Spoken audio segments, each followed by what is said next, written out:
नमस्कार, जोहार। मेरा नाम सुभाष शेखर है और आप देख रहे हैं लोकल खबर। श्री राम मंदिर का निर्माण किया जाना है और इसके लिए हर स्तर पर गिलहरी प्रयास किया जा रहा है। गिलहरी प्रयास मतलब कि जब श्री राम जी लंका पार कर रहे थे तब वानरों ने और गिलहरियों ने हर तरह से प्रयास किया था। उसी तरह से अब उनके नाम पर बन रहे अयोध्या में श्री राम मंदिर के निर्माण के लिए हर स्तर पर एक प्रयास किया जा रहा है। पंकज सोनी जी हमारे साथ हैं, ये भी इसी तरह की कुछ कोशिश कर रहे हैं और इनसे जानेंगे कि श्री राम मंदिर के लिए किस तरह का प्रयास कर रहे हैं और किस तरह का लोगों से सहयोग ले रहे हैं, ये हम इनसे जानेंगे। पंकज जी, लोकल खबर में आपका स्वागत है। धन्यवाद जी। सबसे पहले तो बधाई कि आप एक गिलहरी प्रयास कर रहे हैं राम मंदिर के निर्माण के लिए जी। ये काम आप कैसे कर रहे हैं?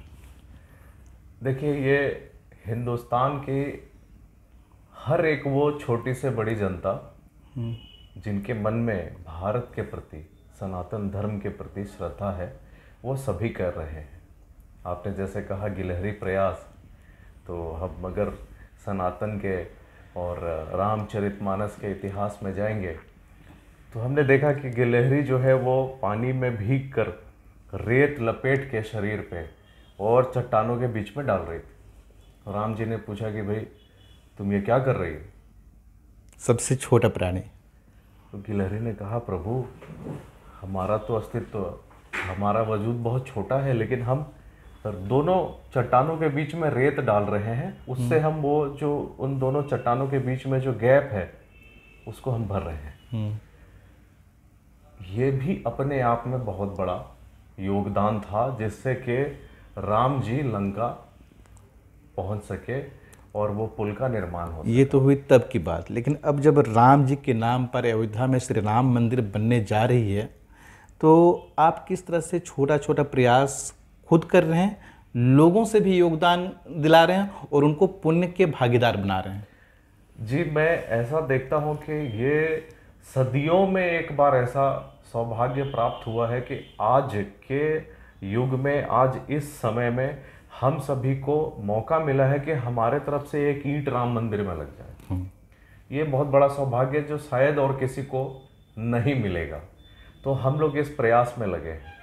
इसका एक दूसरा पहलू भी है जिसके चलते मैं बहुत ज़्यादा इस अभियान में जुड़ा हूं और मैं चाहता हूं और भी लोग जुड़ें। राम मंदिर का निर्माण अयोध्या में पूरे दुनिया में न सिर्फ सनातन धर्म का पताका लहराएगा, बल्कि सैलानियों को, टूरिज्म को और उससे एम्प्लॉयमेंट जनरेशन की तरफ भी एक बहुत बड़ा कदम होगा जो कि ऐतिहासिक होगा। इसलिए मैं चाहता हूं कि राम मंदिर के बनने के लिए जो अभियान चल रहा है उसमें हर आदमी जुड़े। जरूरी नहीं कि आप कोई बड़ा श्रमदान या बड़ा अर्थदान करें, इस अभियान के साथ हर आदमी जुड़े। यही हम लोग प्रयास कर रहे हैं। आपके द्वारा जो प्रयास किया जा रहा है, कहाँ कहाँ किया जा रहा है, किन किन लोगों के बीच किया जा रहा है? देखिए, संगठनात्मक तरीके से तो ये प्रयास स्वयं सेवक संघ के सभी जितने भी संगठन के लोग हैं वो कर रहे हैं। और मैं इस प्रयास को अपने संस्था के स्तर पे भी आगे बढ़ा रहा हूँ, जिसमें कि मैं मास लेवल पे अवेयरनेस इसके लिए कोशिश कर रहा हूँ कि लोगों के बीच में जागे। राम मंदिर के लिए जो अनुदान दिया जा रहा है वो बहुत ही ट्रांसपेरेंट है। राम मंदिर निर्माण की जो ट्रस्ट बना है उसमें आप सीधा आरटीजीएस कर सकते हैं, आप चेक सीधा खुद भी जाके जमा कर सकते हैं।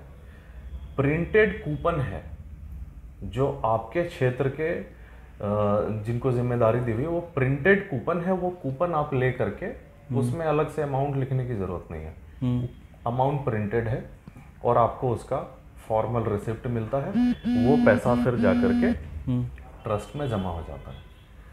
हम लोग इसके लिए अवेयरनेस फैला रहे हैं ताकि लोग ज़्यादा से ज़्यादा इसके बारे में जानें। मैंने अभी तक ऐसा एक भी अनुभव नहीं किया जिन्होंने इसके लिए अनुदान नहीं दिया। जिसकी जितनी श्रद्धा हुई उन्होंने अनुदान दिया। मैंने तो परसों देखा कि एक घर में एक छोटा बच्चा था और उनके फैमिली नहीं थे, उस बच्चे ने 10 रुपया निकाल करके दिया। साहब ये चलेगा क्या? तो हर आदमी हिंदुस्तान के अंदर में इस अभियान से जुड़ गया है और अपने अपने हिसाब से उसको आगे बढ़ा रहा है। आप अनुदान की बात कहें जी, ऑनलाइन है, आरटीजीएस भी कर सकते हैं, सब कुछ कर सकते हैं, और कूपन्स भी बने हुए हैं। जी। कूपन्स किस तरह के हैं? और जो आप 10 रुपए के अनुदान की बात कहें तो क्या 10 रुपए के भी कूपन बने हुए हैं? नहीं, 10 रुपये का कूपन नहीं बना है। आप छोटा अनुदान दे सकते हैं, उसका आपको रिसिप्ट मिलता है। और उसमें ऐसा होता है जैसे कोई सोसाइटी है, जैसे कल हमने अपने पंचवटी गार्डन सोसाइटी में कल हमने वहाँ शिविर लगाया था और हमने वहाँ पे करीब करीब 3 लाख रुपया अपने सोसाइटी में रेज किया। हमारे यहाँ 95 फ्लैट्स हैं, किसी ने 5,000 दिया, किसी ने 2,000 दिया। कोई बच्चा आकर के भी 20 रुपया वहाँ पे अनुदान दे के गया। तो सोसाइटी का जो अमाउंट जमा हुआ उसका एक रिसिप्ट सोसाइटी के नाम से कट गया और वैसे करके वो राशि वहाँ पे हम लोगों ने जमा करा। एक बात और यहाँ पर जानना दिलचस्प होगा सभी के लिए जी। कि श्री राम मंदिर के निर्माण के लिए कितने धन की ज़रूरत है और यहाँ से आपका कितना धन इकट्ठा करने का टारगेट है? देखिए, इसकी बजटिंग ट्रस्ट कर रही है और जहाँ तक अभी हमें जानकारी प्राप्त है कि बजट करीब 24,000 करोड़ का है, ऐसी हमें जानकारी है। लेकिन ऐसे किसी टारगेट के ऊपर में लोग काम नहीं कर रहे हैं। श्री राम जी हम में बसते हैं और हम श्री राम जी में बसते हैं। हम में उनका अंश है, उनमें हमारा अंश है। अनुदान जन भागीदारी को एंश्योर करता है। इसमें कितना बजट निकलेगा, हम कितना अनुदान पहुंचा पाएंगे, ये ज़रूरी नहीं है और इस पर ना हम फोकस कर रहे हैं। हम जन भागीदारी को बढ़ा रहे हैं और वो भी हम बढ़ा नहीं रहे हैं। हम सभी सिर्फ इसके बीच में एक साधन मात्र हैं।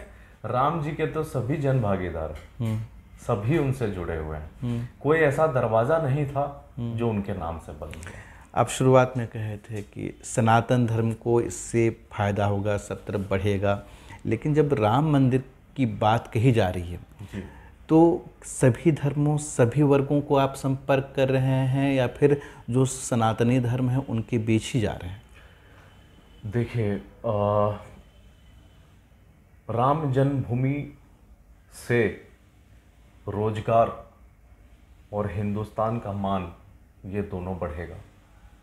जब हम इन दोनों चीज़ों की बात करते हैं तो कोई भी जाति, कोई भी धर्म इसका अभिप्राय नहीं होता है। वसुधैव कुटुंबकम सनातन धर्म यही कहता है। आप वैष्णो देवी चले जाइए, आप केदारनाथ चले जाइए, बद्रीनाथ चले जाइए, वहाँ पे जो प्रसाद बेचते हैं, खच्चर चलाते हैं, डोली चलाते हैं, ये सभी अलग अलग समुदाय के लोग हैं। भगवान के कृपा से इन सबको रोजगार मिलता है। जन भागीदारी का मतलब हिंदुस्तान के लोगों की भागीदारी है और हिंदुस्तान सभी धर्मों से बना हुआ है। मुझे ये भी देखने को मिला कि हमारे कुछ दूसरे समुदाय के मित्र ने भी हमें कहा कि साहब हमारा भी एक छोटा सा चेक है, अनुदान है, आप इसको लीजिए, राम मंदिर में इसको आप हमारे तरफ से अनुदान लगाइए। ये किसी विशेष धर्म के लिए नहीं है। सनातन हिंदुस्तान का सबसे पुराना अस्तित्व, हिंदुस्तान का सबसे पुराना धर्म है, लेकिन सनातन सभी को साथ लेकर चलने का नाम है। सनातन धर्म अपने आप में इसी चीज़ को प्रकट करता है, इसी चीज़ को रिप्रेजेंट करता है। तो जब अयोध्या में राम मंदिर बनेगा, राम मंदिर के आसपास के जो इंफ्रास्ट्रक्चर बनेंगे, वहाँ पे जब सैलानी आएंगे, वो सैलानी ना तो धर्म समुदाय देख के आएंगे और वहाँ जो रोजगार उत्पन्न होगा ना वो धर्म समुदाय देख के होगा। इसलिए सबके लिए, पूरे हिंदुस्तान के लिए बड़े सम्मान की बात है। रिप्रेजेंटेशन की बात की जा रही है, तो आप जो हैं यूथ को रिप्रेजेंट करते हैं, मिशन ब्लू फाउंडेशन के तहत आप युवा सदन भी करते हैं, और जो आध्यात्म हो गया, मंदिर मस्जिद हो गया, ये माना जाता है कि बुजुर्गों के लिए है, जब सारा कुछ कर लें तो बाद में वो सब पूजा पाठ करते हैं। तो इसमें यूथ की भागीदारी किस तरह से देखी जा रही है? बड़ा अच्छा सवाल आपका ये। हमारी संस्कृति ही हमारा संस्कार और हमारे करियर को इंश्योर करती है, उसको मजबूत करती है। पूरे विश्व में आज अगर आप देखेंगे तो भारतवर्ष के लोग बड़े बड़े पोजीशन पे हैं, व्यापार में भी सफल हैं और नौकरी में भी सफल हैं, राजनीति में भी सफल हैं। अभी मैं वर्तमान उदाहरण आपको दूं तो अमेरिका के कैबिनेट में सेनेट से लेकर के मंत्रीगण सभी सबसे ज़्यादा हिंदुस्तान के हैं, मेरे ख्याल से 15-20 हैं।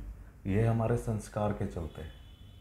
हमारा संस्कार हमें सबसे जुड़ के रखने को कहता है, हमारा संस्कार हमें बुजुर्गों का सम्मान करने को कहता है। हमारा ही एक संस्कार ऐसा है जो हमें चाचा, दादा, मामा, नाना, पड़ोसी, समाज सबके साथ जुड़ के वो रिश्ता निभाने को कहता है। ये पूरे दुनिया में कहीं नहीं है। तो इस संस्कार को ही ज़रूरी है कि आगे बढ़ाएं ताकि बाकी चीज़ें आपकी अपने आप एनरिच हो जाएं। पहली बात, हमारे देश के युवा हर क्षेत्र में, चाहे वो राजनीति हो, चाहे वो व्यापार हो, चाहे वो स्पोर्ट्स हो, हर क्षेत्र में आज के समय में परचम लहरा रहे हैं। आप अगर पूरे दुनिया में कहीं भी चले जाएं, आज अगर आप, मैं छोटी सी बात वैक्सीन की करता हूं आपसे, आपने देखा कि पूरे दुनिया में जो भी वैक्सीन्स बने हैं उसमें सबसे अच्छा वैक्सीन हिंदुस्तान में बना है, पुणे में। और उसको बनाने में सारे युवा साइंटिस्ट हैं, हजारों की संख्या में। ये जो हमारा इंटेलेक्चुअल, ये जो हमारा जो जिसको आप कह सकते हैं कि मानसिक, शारीरिक जो हमारा स्ट्रेंथ है, ये हमारे संस्कार से आता है, वो सनातन से आता है, वो हमारे धर्म से आता है। तो धर्म भी उतना ही ज़रूरी है। इसलिए मैं चाहता हूँ कि युवा जो है वो अपने धर्म को, अपने रूट को, अपने संस्कार को भी ना भूलें, चाहे वो किसी भी पोजीशन पे चले जाएं। तो मैं डेफिनेटली चाहता हूँ, और हम युवा सदन भी कर रहे हैं, तो हम युवाओं को आगे मुद्दों पे बात करने के लिए बुला रहे हैं, उनको सक्रिय राजनीति में जुड़ने के लिए बुला रहे हैं। तो कहीं ना कहीं हमारी सब चीज़ें मूल रूप से हमारे संस्कार से जुड़ी हुई है, और यही हमारा संस्कार है, सनातन है, जिसके लिए हिंदुस्तान जाना जाता है। हम बात कर रहे थे पंकज सोनी जी से, जो ब्लू मिशन फाउंडेशन चलाते हैं, और इनसे बात की कि श्री राम जन्मभूमि के लिए ये किस तरह से प्रयास कर रहे हैं, लोगों से जुड़कर, युवाओं को जोड़कर काम कर रहे हैं। और भी इसी तरह के अपडेट आपको देते रहेंगे। आप देखते रहिए लोकल खबर।